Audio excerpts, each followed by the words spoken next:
성경 스가랴 4장 6절로 10절, 제가 한 절 여러분이 한 절 교독하십니다. 앞에 있는 스크린 보셔도 좋습니다. 그가 내게 대답하여 이르되 여호와께서 스룹바벨에게 하신 말씀이 이러하니라. 만군의 여호와께서 말씀하시되 이는 힘으로 되지 아니하며 능력으로 되지 아니하고 오직 나의 영으로 되느니라.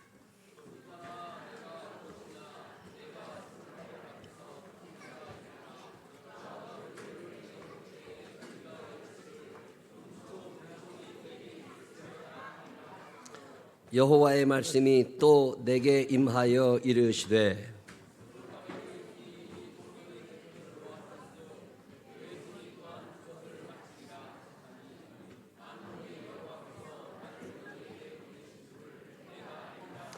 함께 읽으십니다. 작은 율의 날이라고 멸시하는 자가 누구냐?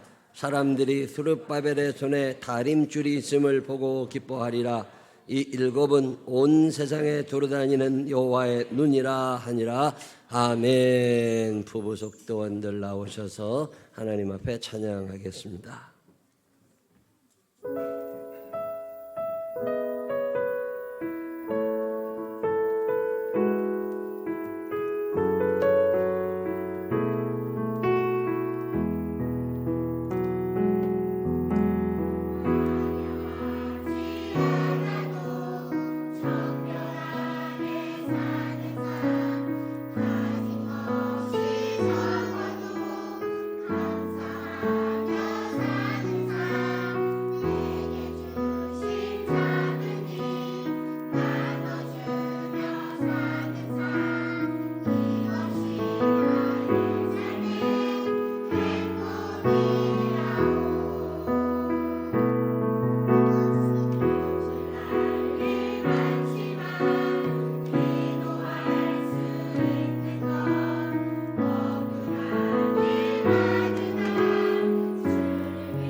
오늘도 그랬지만 내일 5시 반에서 6시경이면 3층에서 밥을 드릴 거예요.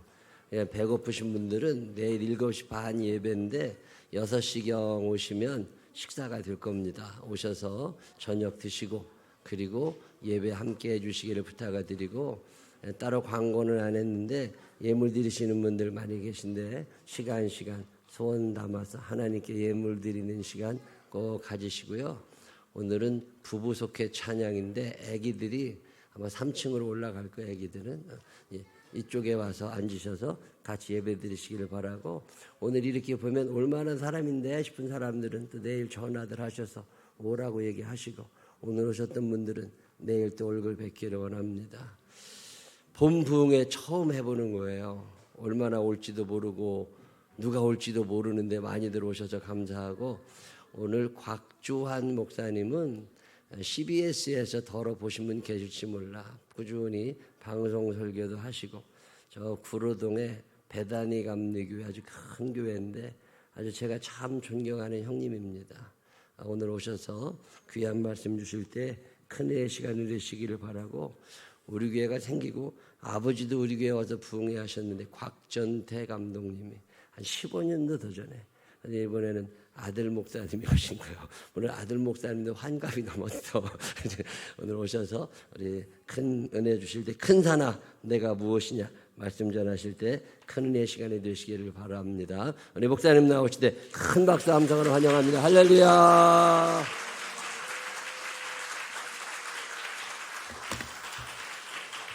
반갑습니다. 감사해요. 제가 우리 이구용 목사님을 참 좋아해요. 우리 목사님 만나면 기분이 좋은 거 있죠. 이렇게 목사님 잘 섬기시는 교회에서 말씀을 나누게 되어 참 감사합니다. 이 시간에 하나님 앞에 귀한 예물을 바칩니다. 제가 존칭은 생략하고 이렇게 호명할게요. 오영웅, 김현주, 이구용 목사님, 김은예, 권소연, 조승희, 이미숙, 이혜숙, 이삼순, 임승인, 정혜숙, 김보현, 민경옥, 이민상, 이정현, 김지회, 또 한상원, 진광희, 김형학, 김용화, 조성춘, 김창금, 최인창, 이정선, 이문승, 마타, 로준, 로이, 로아, 이승학, 이단비, 박지혜, 투, 이진애, 서정묘, 박근진, 이태옥, 이신우, 안영현, 구현철, 이지은, 윤주란, 김진욱, 문희숙, 홍주영, 송혜연, 홍나은, 홍소은, 김명균, 노성환, 김하운, 남진영, 홍혜숙, 양창덕, 연교흠, 김비호, 김정미, 김기수, 윤규진, 이규리, 최명희, 박명신, 안국진, 무명으로 바치고 한은정, 정회찬, 정회인, 김인혜, 김혜순, 이만수, 최성희, 양보람, 양나린, 임성옥, 한명래, 장봉식, 이명희 귀한 예물을 주의 전에 올려드립니다. 기도하겠습니다. 하나님 감사합니다. 귀한 예물 구별하여 올려드립니다. 하나님 받으시고 이들의 손길을 축복하여 주시옵소서. 영혼이 잘되고 범사가 잘되는 하나님의 은혜가 저들의 삶 속에 가득하게 하여 주시옵소서. 존귀하신 예수님의 이름으로 축복기도 드리옵나이다. 아멘. 대한민국에 아이들이 없어서 난리인데 아이들이 다 여기 와 있는 것 같아요. 너무너무 참 좋습니다. 감사해요. 하나님의 말씀은요, 지식이 아니라 양식입니다.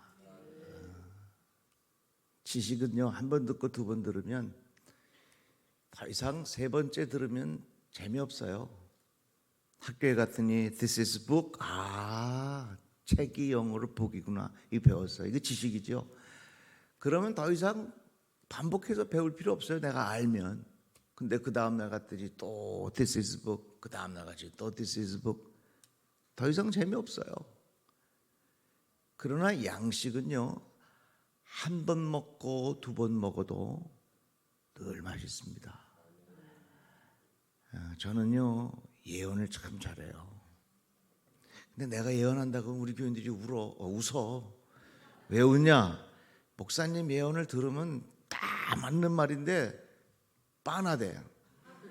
이번 여름이 지나면 가을이 옵니다. 뭐 이런 예언한다고. 여러분 10년 전에도 밥 드셨는데 오늘도 밥 드셨죠? 내일도 밥 줘요? 아마도 여러분들 10년 후에도 똑같은 밥을 드실 겁니다. 밥은요, 양식이에요. 사람이 언제 죽냐면 양식을 못 먹으면 죽습니다. 병에 걸려도요 밥을 잘 먹으면 죽지 않아요. 하나님의 말씀은 뭐야? 지식이 아니라 양식입니다. 양식인데 무슨 양식이냐? 영의 양식이에요. 그래서 우리들은 우리의 육신을 위해서는 육의 양식을 먹어야 됐지만 영을 위해서는 영의 양식을 먹어야 되는 거예요. 영의 양식이 어디에 있어요? 하나님의 말씀이 곧 영의 양식인 거예요. 창세기 말씀에 보면 하나님께서 인간을 지으셨습니다. 그런데 흙으로 지으시고 그 코에 생기를 혹하고 불어넣었어요. 이제 드디어 인간이 된 거예요. 그러니까 인간은 흙으로 지음 받았는데 하나님의 숨이 우리 안에 들어있어요. 그게 인간이에요. 그러니까 나라고 하는 존재는 육신이 있지만 육신에 뭐가 들어가 있느냐? 하나님의 숨이라는 게 들어있어요. 근데 그것을 영혼이라 이렇게 말할 수도 있고요. 근데 창세기 말씀을 읽어보면 참 재밌어요. 뱀이요 잘못했잖아요. 그러니까 하나님께서 뱀 보고 뭐라 하시냐면 넌 이제부터 흙만 먹어라 그랬어요. 흙만 먹어라. 근데 동물의 세계를 봐요. 뱀이 흙만 먹나? 아니에요. 별거 다 먹어요. 개구리도 잡아먹고 쥐새끼도 잡아먹고. 근데 왜 뱀에게 흙만 먹으라? 여기에는 영적인 의미가 있는 거예요. 잘 들어보세요. 흙으로 지음받은 우리들에게 하나님의 숨, 하나님의 생기가 들어갔거든요. 그런데 그 안에 하나님의 숨이라고 하는 것, 하나님의 생기라고 하는 것이 빠지면 인간은 뭐만 남아요? 흙만 남아요. 그 흙은 뭐가 돼요? 뱀의 먹이가 되는 거예요. 우리 인간이요, 내 안에 하나님의 숨이 들어와 있어야, 하나님의 숨이 들어와 있어야 우리가 뱀의 먹이가 되지 않아요. 뱀의 먹이가 된다는 말은 뭡니까? 악한 영의 먹이가 되지 않는 거예요. 그런데 우리가 하나님의 숨을 어떻게 공급받느냐? 디모데후서에 보면 하나님의 말씀은 감동으로 지어졌다 그랬거든요. 감동이라고 하는 말이 숨이라는 말이에요. 말씀이라는 말이 어디서부터 시작이 되느냐? 말은 말인데 말 속에 하나님의 숨이 들어있어. 왜 말씀이냐? 말 더하기 숨이 말씀이에요. 말 속에 뭐가 들어있다고요? 하나님의 숨이 들어있어요. 하나님의 숨이 내 안에 들어와 있어야 우리들은 뭐가 돼요? 뱀의 먹이가 되지 않는 거예요. 우리 하나님의 말씀을 자꾸 공급받아야 돼요. 여러분, 돈 가지고 악한 영과의 싸우면서 이길 수 있을 것 같아요? 천만의 말씀. 내가 많이 지식을 배운다고 해서 악한 영과의 싸움에서 내가 이길 수 있을 것 같아요? 천만의 말씀. 내가 경험이 있다고 해서 그 경험을 통해서 악한 영과의 싸움에서 내가 이길 수 있을 것 같아요? 천만의 말씀. 악한 영과의 싸움에서 이길 수 있는 유일한 길이 있는데 그게 뭐냐? 하나님의 숨이 내 안에 들어와 계셔야 돼요. 하나님의 숨이 어떻게 내 안에 들어오느냐? 하나님의 숨이라는 것은 어디냐? 말씀, 말 속에 들어있는 하나님의 숨, 하나님의 말씀을 먹을 때에 내가 하나님의 숨이 내 안에 들어와 있고 하나님의 숨이 내 안에 들어와 있을 때 악한 영의 먹이가 되지 않는 거라 그 말이에요. 인간은요, 내 안에 하나님의 숨이 있어요. 그것을 영혼이라고 말해요. 영혼을 다르게 말하자면 내 안에는 뭐가 있냐면 영혼을 사모하는 마음이 있어. 한번 따라해 봅시다. 나에게 영혼을 사모하는 마음이 있습니다. 이게 영혼이요, 영혼. 사람이 떡으로만 살 것이 아니라 우리의 육신을 위해서는 떡으로 살 수 있어요. 그러나 우리에게는 떡으로만 사는 것이 아니라 하나님의 말씀, 영의 양식을 먹어야 돼요. 왜? 나에게는 영혼을 사모하는 마음, 영혼이 내 안에 있기 때문에 영혼의 양식을 내가 먹어야 된다 그 말이에요. 그런데요, 영혼의 세계를 무시하면요, 생긴 건 사람같이 생겼는데 사는 건 짐승같이 사는 거예요. 한번 따라해 볼까요? 영혼을 무시하면 생긴 건 사람같이 생겼는데 짐승처럼 사는 거다. 제 말이 맞아요? 맞아요? 맞아요. 요즘에 생긴 건 정말 사람같이 생겼는데 짐승같이 사는 인간이 너무 많아. 배가 부르다고 해서 모든 문제가 해결된다? No, 그렇지 않아요. 하나님은 우리들에게 영혼을 사모하는 마음을 주셨어요. 그래서요, 성경을 잘 읽으면 하나님이 누구이신가를 아는데, 하나님이 누구이신가를 알려면 인간이 누구인가를 알아야 돼요. 그래서요, 모든 지식의 근본은 인간이 누구인가를 알아야 돼요. 인간이 누구인가를 알지 못하는, 하나님과 관계 속에서 인간이 누구인가를 알지 못하는 그 기초 위에 세워진 지식은 다 무너지는 거예요. 마르크스, 공산주의 이론 만들었던 사람이요, 마르크스가 가만히 동물의 세계들을 보니까, 목사님 왜 이렇게 설교하기가 편해요? 아유, 너무 훈련이 잘 됐어. 어디까지 했지? 마르크스가 이 동물들을 가만히 보니까 얘네들은요, 먹을 것만 다 주면 안 싸워. 그래가지고 마르크스가 가장 가지고 있었던 큰 문제가 뭐냐면, 어떻게 하면 인류의 평안함을 가져올까, 평화를 가져올까. 이게 마르크스의 고민이었어요. 그런데 보니까 동물들은 똑같이 나눠주면 안 싸우거든. 야, 여기에 답이 있구나. 그래가지고서 마르크스가 뭐라고 생각했냐면, 분배의 정의가 이루어지면 이 세상에는 평화가 온다. 이게 공산주의 이론이에요. 뭔 얘기 이해가 되시죠? 그래가지고서 공산주의 이론은 뭐예요? 똑같이 다 백씩 나눠주면 이 세상은 더 이상 전쟁이 없고 이 세상은 오직 평화만 올 줄 알았어. 그런데 웬걸? 백씩 다 나눠줘도요, 내가 채워지지 않기 때문에, 백이 있어도 내가 채워지지 않기 때문에, 내가 힘이 있으면 저 옆에 있는 사람은 뺏어. 왜 그래요? 우리는요, 영혼을 사모하는 마음이 있기 때문에 이 세상에 물질로 채워지지 않는 것이 우리 인간이라고 하는 거예요. 마르크스는 인간을 동물과 똑같이 취급했어. 마르크스는 인간이 누구인지를 몰랐어. 인간이 누구인지를 모르고 그 위에다가 기초가 없이 이론을 쌓으니까 그 이론이 무너지는 거지. 그 여러분, 산은 산이고 물은 물이요. 한번 따라해 봅시다. 하나님은 하나님이시고 인간은 인간이고 강아지는 강아지다. 요즘 강아지 팔자들이 엄청 좋아요. 야, 참, 내가 운전하고 가는데 옆에 강아지가 이렇게 있더라고요. 창문을 이렇게 내리고. 강아지가 너무 귀엽게 생겼어. 그래도 제가 저도 창문을 내리고 그 강아지를 이뻐해 주려고 막 그랬더니 그 옆에 어떤 젊은 여자가 운전을 하는데 강아지한테 뭐라 그러는 줄 알아요?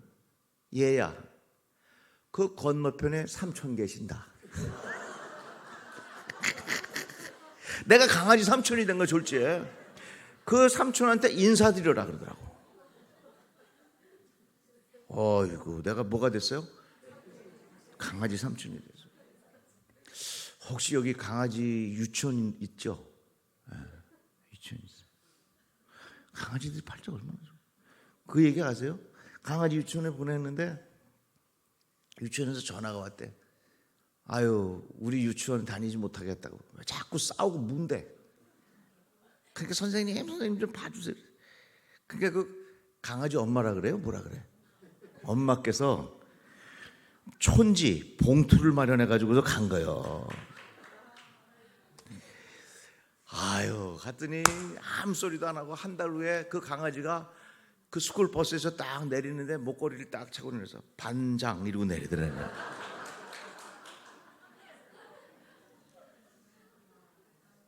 강아지 팔자가 아무리 좋아도요, 하나님은 하나님이고 인간은 인간이고 강아지는 강아지. 강아지는요, 먹는 것만 주면 돼. I am so happy. 그러나 인간은 먹는 것 갖고 해결이 안 돼요. 왜? 우리들에게 영혼을 사모하는 마음이 있기 때문에 영혼은 하나님의 말씀으로 채워져야만 내가 살 수 있는 거고요, 하나님의 말씀이 내가 있어야 악한 영과의 싸움에서 이길 수 있다니까. 내가 나를 알고 살아야지. 오늘 기도하신 분, 기도, 와, 내가 아주 그냥 영적인 깊이가 있어. 아유, 목사님, 이 생명나무교회 영적인 깊이가 대단히 있는 것 같아요. 얼마나 감사한지. 그 기도 속에 뭐라 그러냐면, 하나님, 내가 죄 짓지 않고 살려고 애를 쓰는데 참 안 됩니다. 이 다 우리 솔직한 고백이에요.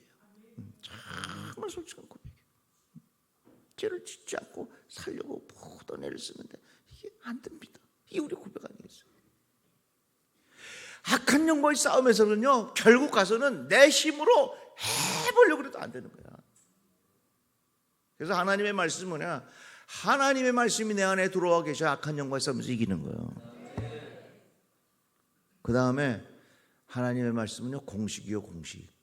공식이라는 말은 뭐냐면 어떤 숫자를 집어넣어도 일어나는 결과가 똑같은 게 공식이에요. 아브라함이 하나님 앞에 이렇게 했다. 그랬더니 하나님께서 아브라함에게 이렇게 하셨다. 우리는 그것을 통해서 뭘 배워? 하나님과 우리들 사이 공식을 배우는 거예요. 제가 강남에 있는 어느 교회 집회 갔더니 오늘 권사님 식사 대접해 주셨어요. 목사님, 아브라함이 참 대단해요. 어떻게 그 아들 이삭을 모리아산에 갖다 바쳐요? 아이고, 저는 그거 절대 못하겠어요. 그러면서 하는 말이, 근데 하나님께서 저보고 남편을 갖다 바치라고 하시면 거기 박수 치고 난리야 거기. 남편을 갖다 바치라 하시면 한번 생각해 볼 이유가 있습니다. 여기 남자분들 잘 들으세요. 이거 정신 바싹 차려. 아내가 산에 가자 그러거든. 산에 쫓아가는 일은 매우 위험한 일이니 조심하시기를 바랍니다. 아멘. 아, 진짜 재밌다. 그러니까 성경의 말씀 뭐냐면 하나님과 우리들 사이 공식이에요.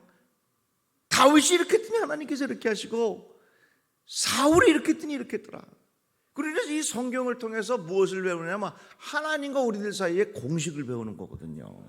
그래서 하나님의 말씀은 지금도 살아있는 영의 양식이에요.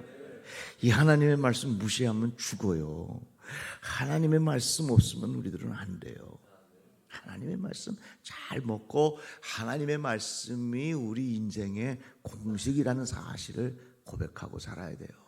자, 오늘 말씀을 통해서 하나님과 우리들 사이에 공식을 배울 수가 있는데요. 큰 산은 내가 무엇이냐? 수르바벨 앞에서 평지가 되리라 그랬어요. 큰 산이라는 말은 뭐예요? 인생의 문제예요. 해결되어야 할 문제. 사실 등산은 가다가 힘들면 내려오면 돼. 몇 년 전에 제가 우리 청장년들이 같이 저기 설악산의 제일 높은 데가 어디지 거기? 네? 대청봉. 그래, 맞아. 대청봉 가자고 저 오색약수터부터 올라가는데 와, 처음부터 이래. 한 30분 올라갔는데 난 심장이 터질 것 같더라고. 이야, 너무 힘든 거예요. 근데 그 시작하자마자 담임 목사가 힘들어서 못 간다고 그럴 수가 없잖아요. 야, 근데 제 아내가요, 같이 가는데 나 붙잡고, 여보, 나 진짜 못 가겠어. 나 진짜 힘들어. 근데 왜 그렇게 중요한 말을 이렇게 조그맣게 얘기해? 크게 좀 얘기해. 다시 얘기해봐. 그래서 너무 힘들어요. 옆에 청장년이 들었어. 그래서 다 모이라 그랬지.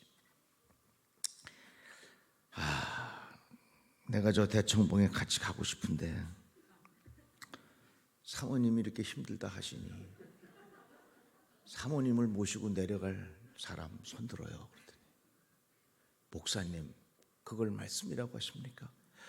목사님이 모시고 내려가야지. 우리가 어떻게 모시고 내려갑니까? 그래요? 빠 이렇게 내려왔어. 나 그냥 등산은 가다가 힘들면 내려오면 돼요. 근데 우리 인생은요, 계속해서 산이요. 저는 어렸을 때 어른들은요, 아무런 문제가 없는 줄 알았어요. 아무런 걱정이 없는 줄 알았어요. 제가 초등학교 다닐 때 시장통을 따라서 이렇게 학교를 갔어요. 그런데 그 학교 갈 때 보면요, 이 무거운 짐을 나홀로 지고, 이게 가방도 무겁잖아요. 추운 겨울날 학교 가려면 참 힘들어요. 근데 그 쌀집 아저씨는요, 따뜻한 아랫목에 앉아갖고 요만한 유리창으로 딱 내놓고서 쌀밥에 김이 모락모락 나는 데다 김을 싸갖고서 입에 싹 넣는 걸 보면 얼마나 부러운지. 저는 어렸을 때 어른들은 아무런 걱정이 없는 줄 알았어요. 저 어렸을 때 소원이 뭔 줄 아세요? 쌀집 아저씨가 제 소원. 근데 웬걸 점점 크고 점점 시간이 지나다가 보니까 우리 인생은 갈수록 태산이야. 여러분 인생에 무거운 짐이 없는 사람 어디 있겠어? 다 무거운 짐이 있어. 오늘 말씀 큰 산아 내가 무엇이냐? 수르바벨 앞에서 평지가 되리라. 이 수르바벨이라는 사람은 누구냐면 이스라엘 백성이 잘못해서 바벨론의 포로로 잡혀갔잖아요. 이제 이 포로들이 귀환을 하는데 이 포로들 중에 5만 명을 이끌고 예루살렘으로 돌아올 때 행정적인 책임을 맡은 사람이 수르바벨이에요. 돌아와서 그들이 잘 적응하고 그들이 자리를 잘 잡을 수 있도록 도와줘야 되는데 가만히 와서 보니까 이게 온 성벽이 다 무너지고 하나님 앞에 예배하는 제단이 다 무너진 것을 이 수르바벨이 본 거예요. 근데 하나님께서 뭐라고 말씀하셨냐면 큰 산아 내가 무엇이냐? 수르바벨 앞에서 평지가 되리라 이렇게 말씀하셨어요. 그래서 제가 이 수르바벨이 누군가를 잘 이렇게 뒤져봤습니다. 봤더니 왜 수르바벨 앞에서 평지가 되리라 말씀하셨는가? 도대체 수르바벨이 어떤 사람인지 알면은 거기에 공식을 찾을 수 있는 거 아니겠어요? 이 수르바벨이 똑똑한 사람이라서 그런 건지 아니면 지식이 많아서 그런 사람인지 결론이 뭐냐면 이 수르바벨의 마음속에는 영적인 부흥을 꿈꾸는 사람이었어요. 이 수르바벨이에요. 하나님의 성전이 무너지고 하나님 앞에 예배하는 백성들이 흩어지고 하나님 앞에 말씀을 듣는 곳이 없어지고 하나님 앞에 제사하는 곳이 다 무너져 내리니까 그 광경을 바라보면서 어떻게 하면 이곳에 영적인 부흥이 일어날 수 있겠는가? 어떻게 하면 이곳에 하나님의 말씀이 살아날 수 있겠는가? 어떻게 하면 이곳에 하나님 앞에 제사하는 것들이 다시금 부흥이 일어날 수 있겠는가? 하나의 거룩한 마음이 수르바벨의 마음속에 있었다 그 말이에요. 결론은 뭐냐? 한번 따라해 봅시다. 영적인 부흥을 꿈꾸는 사람. 다시 한번 영적인 부흥을 꿈꾸는 사람.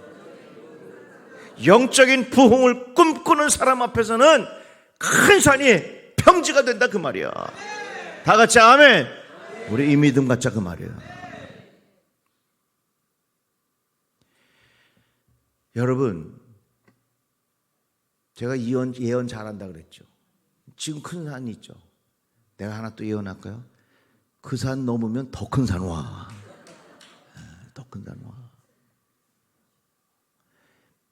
가장 큰 산이 뭐겠어요? 죽음이라고 하는 거예요. 마지막까지 우리 인생은 이 산 넘으면 또 산 오고 이 산 넘으면 또 산 오고 이 산 넘으면 또 산 오고 이 산 넘으면 끊임없는 산이 우리 인생에는 계속 펼쳐지고 있어요. 그러나 내 마음속에 영적인 부흥을 사모하는 사람 앞에서는 그 큰 산이 평지가 된다 그 말이에요. 왜 우리 인생에는 큰 산이 계속 있느냐? 자 보세요. 우리 마음에 뭐가 있다고요? 하나님은 영원을 사모하는 마음을 주셨다 그랬어요. 전도서에 있는 말씀이에요. 한번 따라해 봅시다. 영원을 사모하는 마음. 다시 한번 영원을 사모하는 마음. 영원을 사모하는 마음을 우리에게 큰 것을 주셨기 때문에 이 세상 어떤 것으로도 내 안을 채울 수가 없어. 여러분 여자분들 명품백 좋아하죠. 돈 많은 사람은 루비똥, 돈 없는 사람은 베네똥. 명품 가방 좋아도요 갖고 다니다 보면 그냥 그래요. 저 뉴질랜드 가면요 얼마나 아름다운지 몰라. 사진 찍으면 다 그게 칼렌더의 배경처럼 너무 아름다워요. 초원의 양들이 막 뛰어다녀. 참 아름다워요. 그런데요 한참 살다가 보면요 그 양들이 뭐라고 보이는 줄 알아요? 구데기처럼 보이는데 구데기. 그게 인간이에요.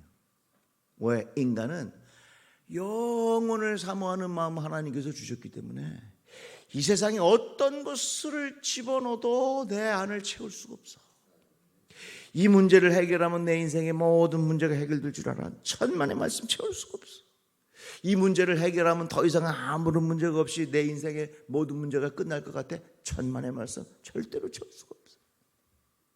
내가 나를 알고 살아야지. 나는 짐승이 아니요, 나는 인간이요. 인간이라고 하는 말은 무슨 말이냐? 하나님은 우리들에게 영혼을 사모하는 마음을 주셨는데, 영혼을 사모하는 마음, 이 세상 어떤 것으로도 채울 수 없는 그 마음이 나에게 있다고 하는 거예요. 그게 인간이야. 그게 바로 나라고 하는 존재라는 거예요. 연예인들이 인기의 피크에 쭉 올라가면 얼마나 좋겠어. 인기 피크에 올라간 다음에 거기에는 만족이 있을까요? 아무리 인기 피크에 올라간다 해도 채워지지 않는 공허감, 그것을 채워보려고 몸부림치고 하다가 보니까 자기도 모르는 사이에 마약에 빠지게 되는 거예요. 결국에 가서는요, 이 세대가 마약에 빠지는 가장 중요한 이유는 인간이 누구인가를 잘 알아야 돼요. 영혼을 사모하는 마음 우리에게 주셨는데, 이 세상에 먹는 것 가지고 가지는 것 가지고 아무리 채우려고 해도 채워지지 않아. 그 빈 공간을 어떻게 할 수가 없어. 괴로워. 이것을 어떻게 한번 채워보려고 하다 보니까 나도 모르는 사이에 환각 상태가 돼가지고 마약 중독이 되는 거예요.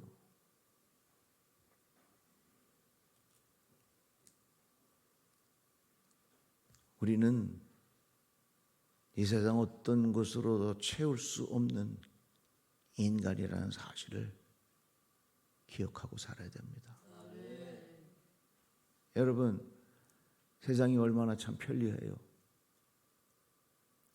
내비게이션 딱 키면 어디든지 다 가잖아요. 서울역 딱 치고 나면 요즘에는 내비게이션 버전이 여러 가지요. 행님 버전도 있어. 행님 500m 앞에 카메라 있습니다. 행님 자기야 버전, 자기야 500m 앞에 카메라 있어. 조심해. 근데 속도 안 줄이고 확 가잖아요. 딱 집어놨잖아. 이러고 나오잖아.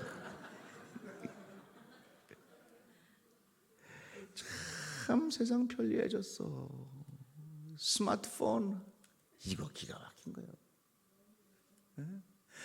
제가 아프리카에 선교지에 가고 사파리를 갔는데 그 여의도에서 식당 하는 장로님이 같이 갔어요.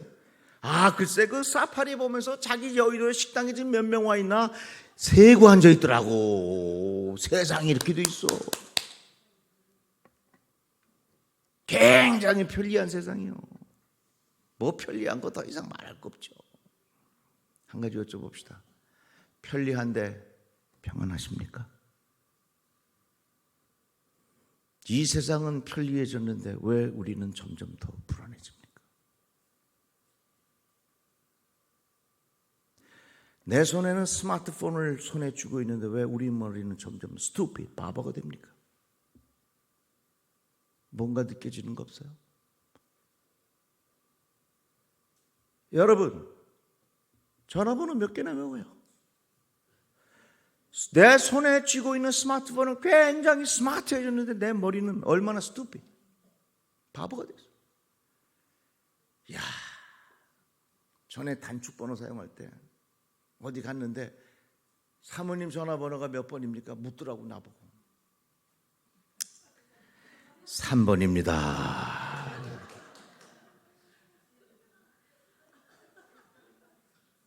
그게 아이러니야.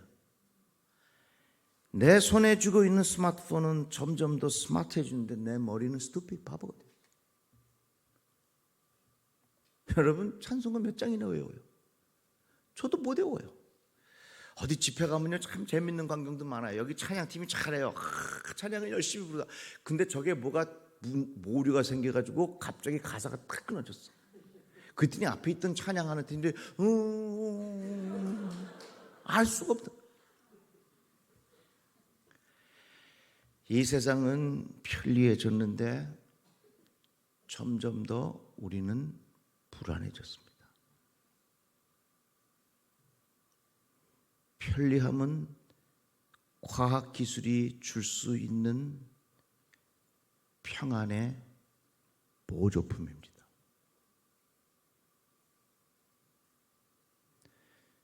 점점 더 세상이 편리해지면 질수록 우리의 삶의 현실은 불안해질 겁니다.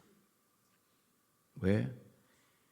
평안이라고 하는 것은 영혼을 사모하는 마음에 영원한 하나님이 들어와 계셔야 주시는 선물이 평안함이야. 구분하고 살아야 돼요. 이거 구분하지 못하면 생긴 건 잘 생기고 진짜 사람같이 생겼는데 사는 건 짐승처럼 사는 거예요. 이 세상에 얼마나 사람같이 생긴 짐승들이 얼마나 많아. 영원한 하나님을 내 마음에 모시고 살아야 비로소 우리들은 인간으로 살 수 있는 거예요.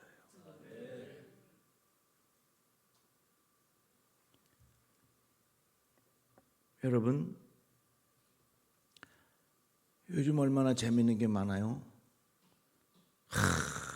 드라마를 봐도 너무너무 잘 만들어. 그 카지노라고 하는 드라마 끝난 다음에 마음이 울적했습니다. 너무 재밌어. 너무 재밌어. 진짜 재밌어. 한 가지 여쭤봅시다. 이 세상은 참 재밌는 일들이 많이 있지만 과연 내 속에서부터 우러나오는 기쁨이 있습니까? 오히려 과학기술이 우리에게 순간의 쾌락과 순간의 재미는 줄 수 있을런지는 몰라도 참된 기쁨은 하나님께서 주시는 선물이에요. 영혼을 사모하는 마음을 하나님께서 우리에게 주셨기 때문에 영원한 하나님이 내 안에 들어와 계셔야 주시는 선물이 기쁨이라고 하는 거예요. 여러분, 요즘 얼마나 풍족합니까? 과거에는 라면도 삼양라면 하나밖에 없었습니다. 슈퍼에 가보십시오. 불짬뽕, 신짬뽕, 별의별 짬뽕이 다 많아. 와, 정말 많아요. 그리고 과거에는 우리 아주머니들이 목욕탕 갈 때 이쁜이 비누 하나만 딱 가지고 갔으면 됐어. 그런데 요즘에 목욕탕 가는 분들 보니까 이만한 바구니에다가 별의별 걸 다 넣어갖고 다니는 것 같아. 머리만 해도 샴푸, 컨디셔너, 트리트먼트, 에센스, 또 뭐 있어요? 린스, 뭐 이런 것까지 해서 쭉 내려가서 저 발뒤꿈치 미는 거 하고 푸크림까지 해서 하여튼간 이 안에 박스 안에 목욕용품만 하나 가득. 근데 서울 우유는 왜 가져가나 모르겠어. 진짜 이 세상이 얼마나 풍족해졌나 몰라요.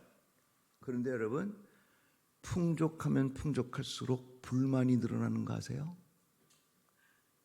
풍족하면 만족해야 될 거 아니에요. 근데 풍족하면 풍족할수록 불만이 많아져. 제가요, 몇 년 전에 LA 집회를 가는데 그 비행기 타기 직전에 이렇게 표를 냈더니 표를 바꿔주더라고요. 목사님, 저희 항공사 측에서 잘 모시겠습니다 하면서 1회 A를 바꿔주는 거예요. 1회 A가 뭐냐면 퍼스트 클래스의 맨 앞이야. 여러분 오해하지 마십시오. 내가 돈 주고 산 거 아닙니다.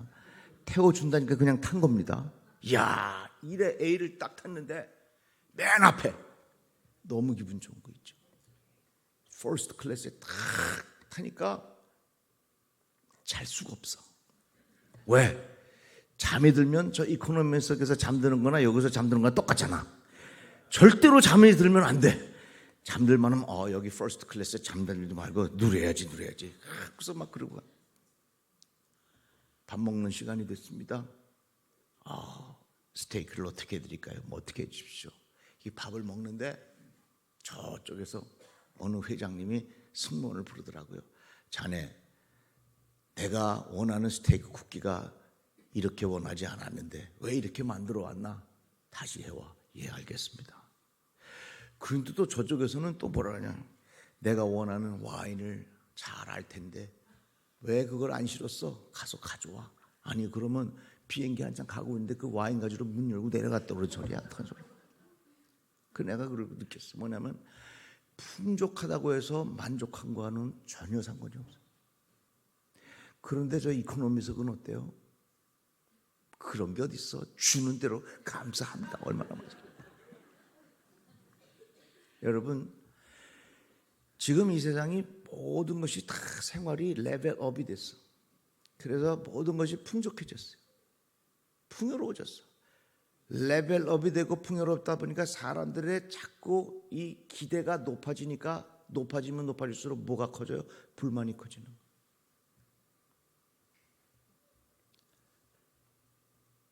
풍족한 거하고 만족한 거하고는 달라요. 인생의 행복은 풍족한 데서 오는 게 아니라 만족한 데서 오는 거예요. 인생의 행복은 편리한 데서 오는 게 아니라 평안한 데서 오는 거예요. 인생의 행복은 재미에서 오는 게 아니라 기쁨에서 오는 거예요. 그래서 존 웨슬리 목사님은 뭐라고 얘기했냐면 인간의 행복은 환경이 주는 게 아니라 영성에서 주는 거다. 영성이라는 게 뭐예요? 하나님과의 관계라는 거예요. 그 우리 찬양 중에 보면 이런 찬양이에요. 높은 산이 거친 들이, 이 찬양 몰라요? 초막이나 궁궐이나 내 주 예수 모신 것이 그 어디나 하늘나라 할렐루야 찬양하세 내 모든 죄 사함 받고 수와 동행.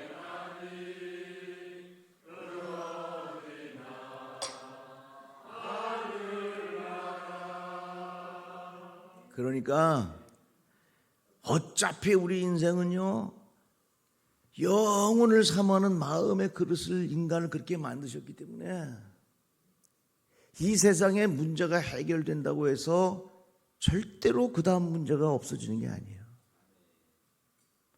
내가 성공을 해서 어느 자리에 갔다고 해서 절대로 내 마음에 만족함 있을 수 없어요.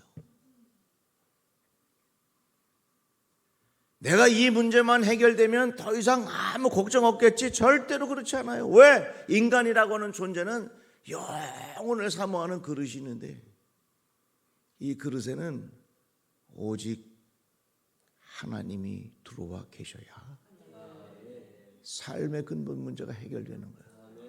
그래서 하나님께서 수룹바벨 앞에서는 평지가 되리라. 왜 수룹바벨?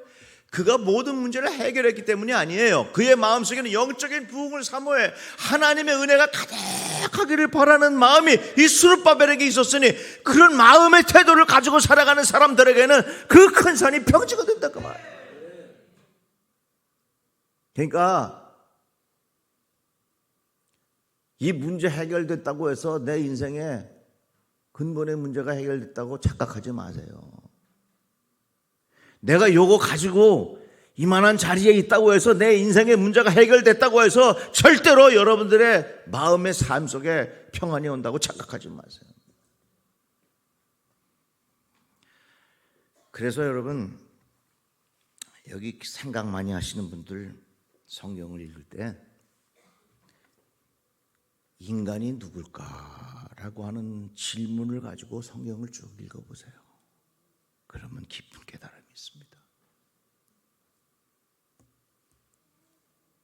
고린도서에 보면요, 우리들을 하나님의 영이 거하는 성전이라고 그러죠. 성전.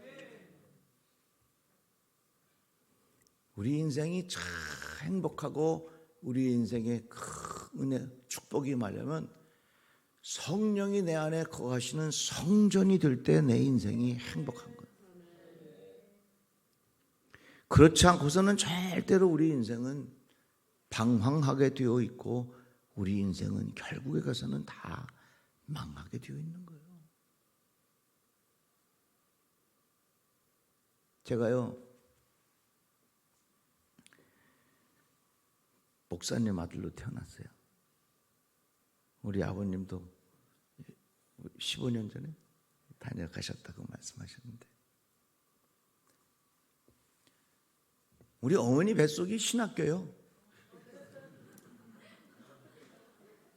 그 저는 신학교를 어디서부터 다냐면 우리 어머니 뱃속부터 다녔어요. 저녁 예배 시간 되면 요즘에 애들 이렇게 봐주지만 이 어린이들이 다 어디로 오냐면 목사님 댁으로 와요. 그럼 내가 7살 때부터 강대상 갖다 놓고 그 아이들 다 앉혀놓고 예배 드렸어요. 예배 장난이지 뭐. 아버지한테 배운 거. 다 같이 예배합시다. 그래서 막 예배하고 설교하고. 동생이 있어요. 제가 헌금 거더라. 그럼 모자 갖고 헌금. 꼭 예배 끝나고 아픈 사람 있어. 목사님 여기 기도해 주세요. 제가요 7살 때부터 안주 기도했던 사람. 하나님 이 집사님이 아픈데 낫게 해주세요. 예수님의 이름으로 기도합니다. 아멘. 그러면 할렐루야 이러고 나 금방 또 그러고 자랐어.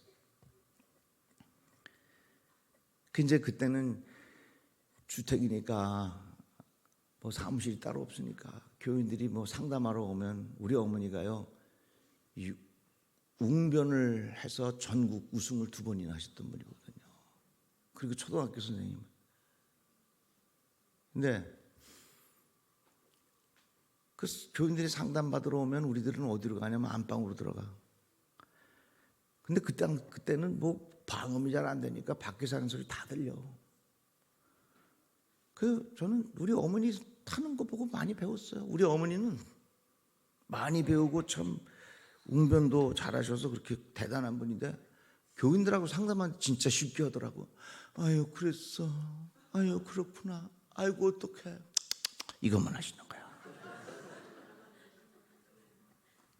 아유 그래. 아유 맞아. 아유 그래. 아이고 어떡해. 그리고 손잡아주고 울고. 가만히 들어보면 우리 어머니는 상담할 때 한마디도 안 하는데 꼭 나갈 때는 우리 어머니 손잡고 뭐라 그러는 줄 알아요? 사모님이 잘 가르쳐 주셔서 고맙습니다 이러고 나가더라고요. 저는 어렸을 때부터 우리 어머니를 통해서 그렇게 상담하는 걸 배웠어요. 왔다. 나중에 대학교 갔더니 그게 내담자 중심의 클라이언트 센터드 카운셀링이더라고요. 그게 있더만. 나는 이론도 모르고 어머니한테 그거 배운겨. 그래서 저는요 어렸을 때부터 우리 교인들의 비밀을 많이 알고 있었어요. 다 들었으니까. 이렇게 자라가지고 신학 감신 가서 공부하고 미국 가서 유학 갔다 오고 이렇게 해서 이제 제가 우리 교회 이제 배다니 교회 그 전에 이름이 구로중앙교회였어요. 담임이 됐는데 원래 우리 구로중앙교회가 어디 있었냐면요 구로시장 재래시장 한복판에 있었습니다. 근데 재래시장이라는 성의를 아시잖아요. 차가 들어올 수 없어. 재래시장이 쭉 있으면 금요일날 저녁 때 되면은 교인들이 다 떨이 장 봐가지고 와. 그러면 교회 예배당 들어올 때 전부 다 성경 찬송가 여기다 끼고 까만 봉지 일고 들고 다 교회 들어온다고요. 그때 우리 마루방에서 예배 드렸는데 그 마루 신발장인데 신발장에다가 그 사온 걸 다 하나 그러면 신발 옆 까만 봉지, 신발 옆 까만 봉지 이렇게 해서 까만 봉지가 둥실둥실 있어요. 한 분은 어떤 분이 이제 만두를 사가지고 그 다음날 쪄먹으려고서 샀는데 바꿔가지고 잘못 가지고 간 거예요. 그 만두 줄 알고 가져가서 냉장고에 다 넣어놓고 그 다음날 열어놓고서 이제 먹으려고 봤더니 다 떨어진 신발이 들어있더래요. 뭐 그런 재밌는 얘기도. 그러다가 이제 우리 교회가 지금 대림역 옆에 있는 큰 곳으로 이전을 하게 됐습니다. IMF 때 빚을 내서 시장 안에 있는 그 구성전 장소는 그냥 놔두고 지금 있는 자리로 교회가 이전을 했어요. 이제 길이 뻥 뚫린 길로 아주 교통 좋은 곳으로 이사 가니까 너무 좋은데 아따 빚을 많이 져갖고 이자만 한 주에 2천만 원이야. 여러분 담임 목사도 교회 가기 싫은 심정을 아십니까? 한 주에 이자만 2천만 원을 내야 되니까 주일 아침 되면은 눈을 딱 뜨면 아이고 오늘 이자는 낼 수 있을까 그런 생각이 드는 거예요.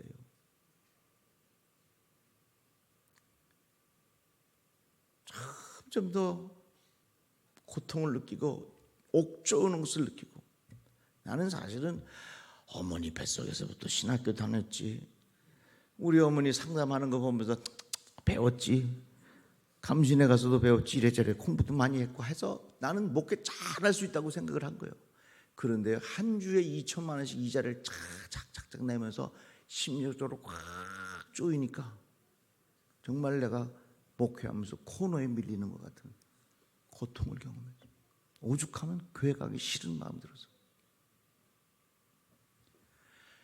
그러던 어느 날 강서구청을 지나가는데 강서구청에 뭐라고 쓰냐면 강서구민 살빼기 대작전 몇십만 킬로 이렇게 써놨더라고. 이게 뭐냐면 강서구민들이 운동 열심히 해서 살 빼자 그 운동이요. 그걸 딱 보는 순간 내 머리에 딱 스쳐가는 거. 아, 우리도 기도를 모아봐야 되겠구나.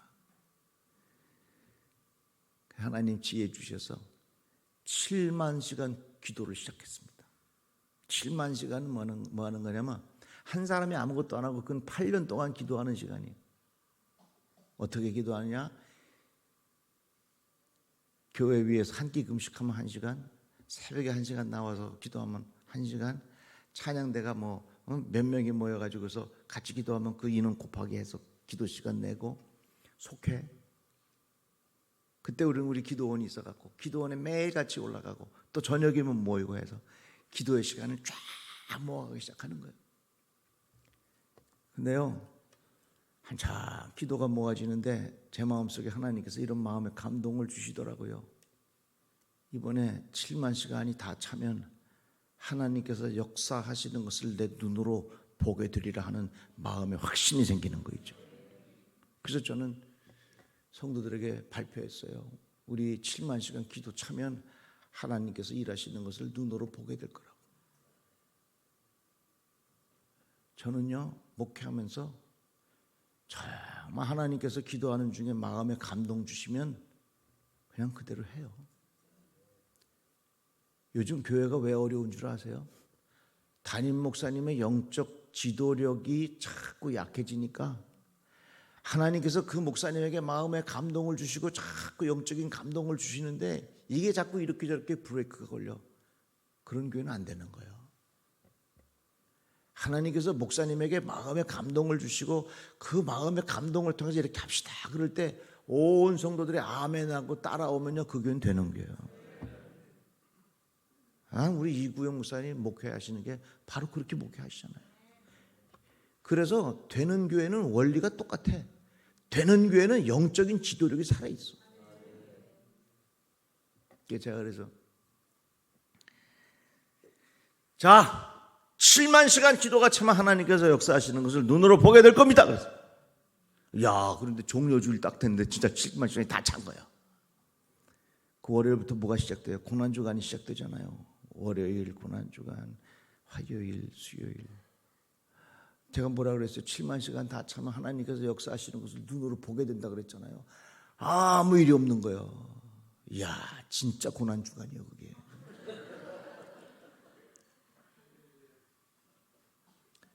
금요일 성금요일 됐는데 금요일 오후에 디리릭 전화가 왔는데 누가 전화를 하셨느냐? 구청장님이 직접 전화를 하신 거예요. 구성전 시장 안에 있는 그 성전터를 매각하면 되는데 어느 누구도 와서 봐주는 사람이 없어. IMF 때. 그런데 그것을 매각하면 어려운 문제를 우리가 풀어갈 수 있거든요. 그런데 그 구청장님이 저에게 전화를 하셔서 뭐라 그러냐면 목사님, 그 시장 안에 있는 예배당 터를 저희 서울시에서 매입을 하려고 하는데 목사님의 의견이 어떠십니까? 저한테 전화가 온 거예요. 그래서 제가 구청장님 감사합니다. 사실은 저희가 예배당 이렇게 이전하고 참 여러 가지로 쫓기고 어려움 중에 있어서 그것이 잘 매각되기를 우리가 기도하고 기다리고 있었는데 구청장님 빨리 그것을 좀 시에서 매입해 주셨으면 좋겠습니다. 내가 이렇게 말할 수가 없잖아요. 나도 자존심이 있지. 그래서 제가 너무 좋은데 그 흥분된 마음을 다 가라앉히고 우리가 그동안 기도하던 성지와 같은 그 땅이 물 한 모금 마시고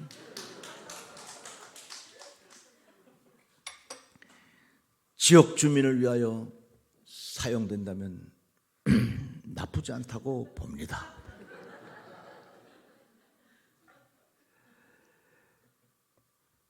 이거 중요한 일이기 때문에 아무래도 모여서 회의를 하고 그 결론을 그러면 회의 나중에 하고 마치고 연락 주세요 하고 끊어버리면 어떡해요? 이것은 우리가 회의를 해야 되지만 그 회의는 제가 나중에 처리하도록 하고 저희 사무장 장모님을 보내드릴 테니까 구청장님 서울시에서 매입한다고 하는 확인서를 하나 만들어 주시면 좋겠습니다. 그랬더니 구청장님이 예 그렇게 하시죠.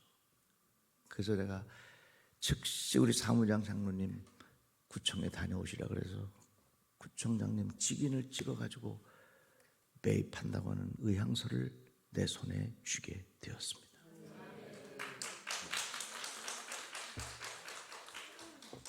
너무너무 기쁜 거예요. 그래서 여선교 회장님 뭐라 그래요? 장로님 이러이러한 일이 있어서 우리가 드디어 구성전 땅이 팔리게 됐는데 이 좋은 날 우리 떡 해먹읍시다. 돈 있어요? 그랬더니 없이요. 빚해서 우리 해먹읍시다. 우리 성도들이 떡을 나누려면 얼마가 필요해? 쌀이 12마가마가 필요하다.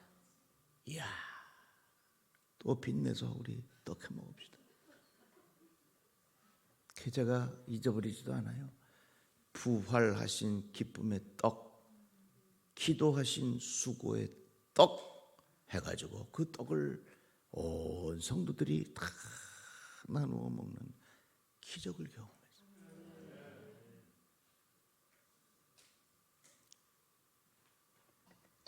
이것이 하나님과 우리들 사이의 공식이에요. 하나님은 우리들을 저 코너로 몰아넣으셔서 내 마음에 영적 부흥이 일어나는 때를 기다리시는 거예요. 저 코너로 물어넣으셔서 하나님 말고는 아무도 없습니다. 오직 하나님만이 내 인생의 문제를 해결해 줄 수 있습니다 하는 것을 내가 저 깊은 곳에서부터 그런 고백이 일어날 때까지 하나님은 참고 기다리십니다. 거기에 기적의 역사가 일어나는 거예요. 그러니까 여러분 어차피 우리 인생은 끊임없이 큰 산이 있기 마련이에요. 큰 산을 바라보면서 날마다 마음 졸이면서 고통스럽게 살지 마시고 내 안에 하나님의 영적 부흥이 깊이 일어나서 이 세상을 바라볼 수 있는 시각이 달라지기를 주의 이름으로 축복합니다. 이 사람들이 그걸 몰라. 그 원리를 몰라. 어떤 술에 취한 사람이 이 가로등 밑에서 뭘 찾고 있어? 그래 경찰이 물었어. 당신 여기서 뭐 하냐고 그랬더니 열쇠를 잃어버렸다는 거야. 그래서 경찰이 한참 찾아줬어. 여기서 잃어버린 거 맞냐고 그랬더니 이게 술이 취한 사람이 아니 저기 어두운 데서 잃어버렸다고. 아니 그러면 거기 가서 찾지 왜 여기서 찾냐? 여기 밝으니까. 그 바보 아니야. 얼마나 이 세상에 그런 사람들이 많아요. 얼마나 우리 주변에 그런 사람들이 많아요. 내 인생의 근본적인 문제를 엉뚱한 곳에 가서 해결하고 엉뚱한 곳에 가서 찾으려고 하는 그런 삶의 바보 같은 사람이 얼마나 많냐 그 말. 왜요? 착각해. 내가 인간이라는 걸 몰라. 인간이 뭐예요? 하나님은 나에게 영혼을 사모하는 마음의 그릇을 주셨어요. 이 세상 어떤 것으로도 채울 수 없는 그 그릇을 주셨고 영원한 하나님이 그 안에 들어와 계시고 영적인 부흥이 일어나야 내 삶의 근본적인 문제가 해결이 되는데 그걸 잊어버린 채 삶에 보여지는 지엽적인 문제만 해결이 되면 내 인생의 문제가 풀어진다고 생각한단 말이에요. 우리는 짐승이 아니요 사람이야. 사람은 영혼을 사모하는 마음, 인간은 하나님이 지으신 성전이요 거룩한 영이 들어와 계실 때에 제대로 온전한 인생을 살 수 있도록 하나님께서 우리들을 그렇게 지으셨다는 거예요. 이 귀한 진리를 잘 깨닫고 하나님의 사람으로 살아가시기를 주의 이름으로 축복합니다. 기도합시다. 하나님 감사합니다. 주의 말씀을 들었습니다. 내 안에 그리스도의 영이 충만하게 역사하여 주셔서 내 안에 하나님께서 주시는 평안함과 기쁨과 만족함이 내 안에 충만하게 하여 주시옵소서. 짐승처럼 살지 않게 하시고 하나님의 형상을 담은 하나님의 사람으로 살아가게 하여 주옵소서. 예수님의 이름으로 기도합니다. 아멘.